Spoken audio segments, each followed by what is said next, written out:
Oke, Assalamualaikum. Update berita tentang Timnas Indonesia lagi. Jelang pertandingan lawan Australia, lawan Bahrain. Ada berita-berita terbaru dari Timnas Indonesia. Gue mau langsung ke sana. Gue mau langsung ngebahas satu persatu. Gue udah catat beberapa hal. Ini kayaknya gue akan membawakannya dengan sedikit santai. Supaya kalian lebih paham. Terus yang belum subscribe, di-subscribe dulu. Yang udah juga dibunyiin notifikasinya. Dan di-like postingan gue yang ini. Supaya kalau misalkan kalian nge-like, nanti video gue semakin disebar sama YouTube. Dan gue mau ngingetin, ini dia berkahnya Ramadan, promonya Ramadan.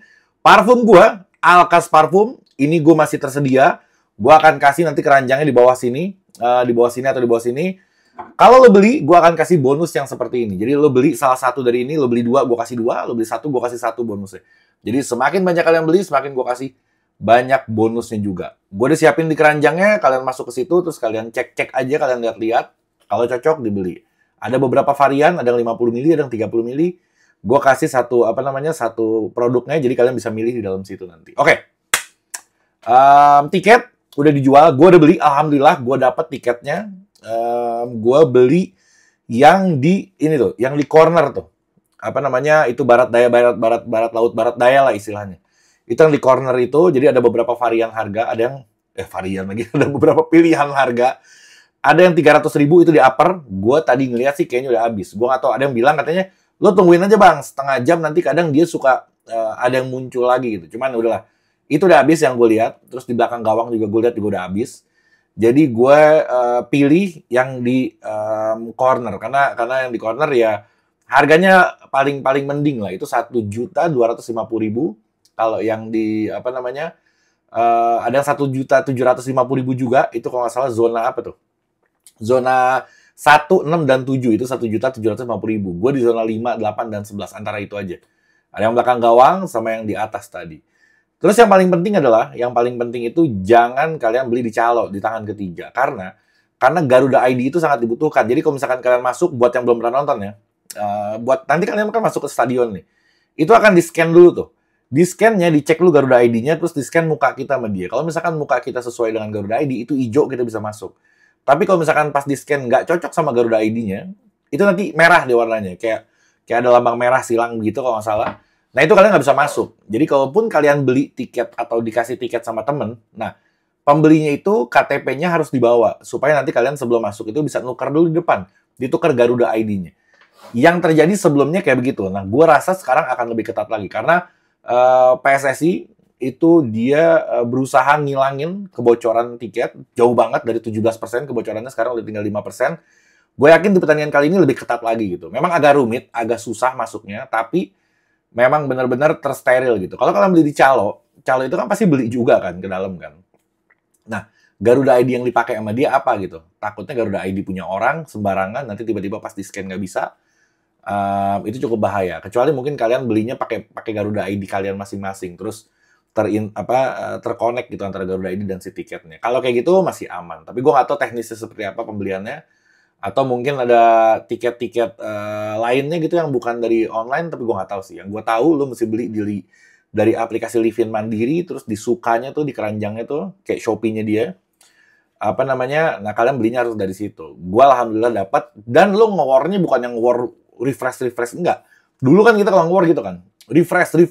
Siapa yang beruntung siapa yang cepat dia bisa masuk ke dalam si websitenya. Kalau ini enggak. Jadi lo pas masuk ke si Livin-nya, lo masuk ke suka itu, nanti dia ada waiting list kayak gitu. Jadi gue kalau misalkan gue bisa, ntar gue tampilin gambar-gambar ya supaya kalian kebayang gitu. Nanti ada loadingnya gitu tuh. Nah, tungguin aja, sabar, memang lama, bisa sejam, bisa setengah jam, bisa 2 jam bahkan, nggak apa-apa. Nanti kalau kalian udah masuk, kalian udah pilih tiket, itu nggak akan kemana-mana tiketnya. Jadi nggak usah buru-buru, isi datanya pelan-pelan, isi datanya secara hati-hati, jangan sampai salah. Karena ada timingnya juga, ada waktunya juga di pojokan tuh. Lama lah, 10 menit, 15 menit kalau nggak salah. Jadi cukup itu. Jadi kalian pelan-pelan, jangan salah masukin email, ntar kalau udah beli email salah, ntar tiketnya nggak masuk. Jadi santai. Kalau udah masuk ke situ, berarti tandanya kalian udah bisa beli gitu, nggak akan terganggu lagi. Itu kerennya seperti itu. Oke, itu urusan tiket mentiket. Gue mau lanjut ke yang berikutnya. Lawan Australia, kita ada keuntungan lagi. Jadi alhamdulillah berkah Ramadan. Walaupun kita nggak boleh senang di atas penderitaan orang lain, tapi gue girang ngeliatnya. Banyak banget Pemain dari Australia sekarang total berapa? 8 pemain yang cedera, 7 atau sampai 8 pemain yang cedera. Sekarang ada yang terbaru itu namanya Hayden Matthews. Dia cedera, dia back Australia, cuman bukan yang utama gitu maksud gue. Dia usianya 20 tahun, tapi dia pernah main waktu itu ketika lawan Bahrain, yang Australia kalau nggak salah 2-2 ya lawan Bahrain. Nah, dia main tuh saat tuh. Tapi dia bukan yang pilihan utama. Tapi karena pemain back dia cedera, dia itu menjadi pilihan utama. Nah, dia cedera lagi sekarang. Alhamdulillah. Jadi si Hayden Matthew, umur 20 tahun, ya dia dipastikan nggak bisa main. Jadi andalan dia di belakang itu sekarang ada si Cameron Burgess.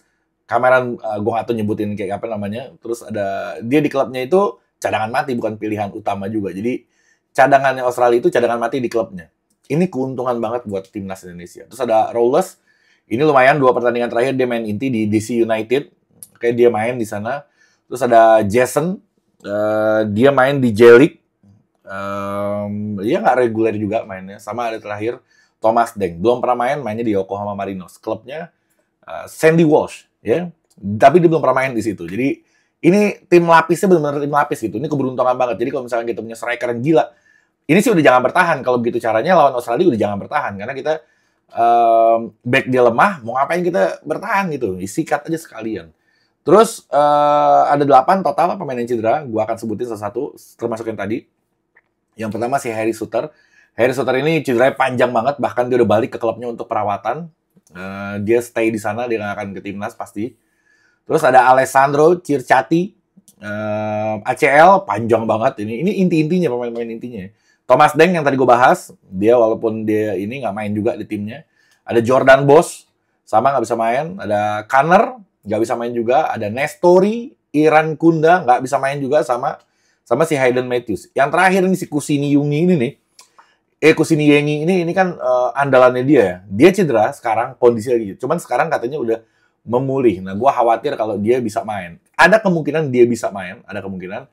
Tapi kondisi saat ini, di saat gue bikin video itu masih cedera. Tapi sudah berangsur pulih. Itu yang gue takutin. Gue takut dia bisa sembuh cepat gitu. Mudah-mudahan jangan, supaya timnas kita semakin mudah gitu, insya Allah. Oke, terus Elkan Bagot, gue kemarin sempat bahas Elkan Bagot, yang gue bilang dia nolak dipanggil timnas lah segala macam.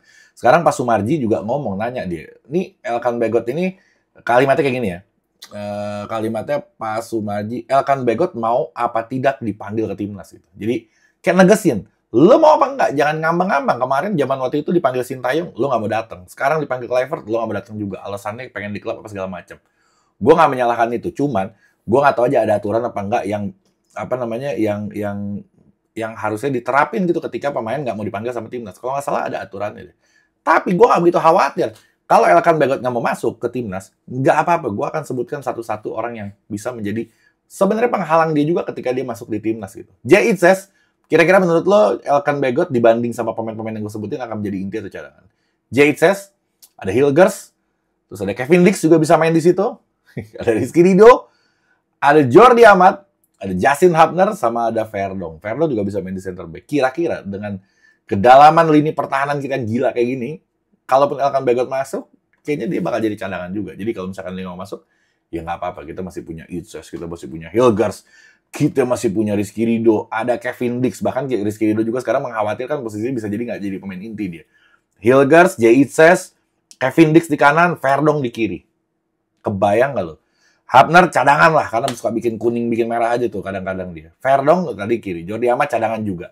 Sebenarnya Dean James namanya. Dia yang main di Liga Belanda. Posisinya di kiri, bisa nyerang bertahan persis kayak Verdong mainnya. Dan minggu ini, di pekan ini, dia masuk ke Team of the Week-nya Liga Belanda. Gila, luar biasa. Bayangin, pelapisnya Verdong masuk Team of the Week Liga Belanda. Ini orang jago banget. Jadi kalau misalkan nanti dia main bareng, Verdong bisa agak maju ke depan. Kan kita kan nggak punya Orat Mangun ya buat ngisi di kiri ya. Jadi Verdong lah majuin ke depan sedikit, kan nyerangnya juga bagus.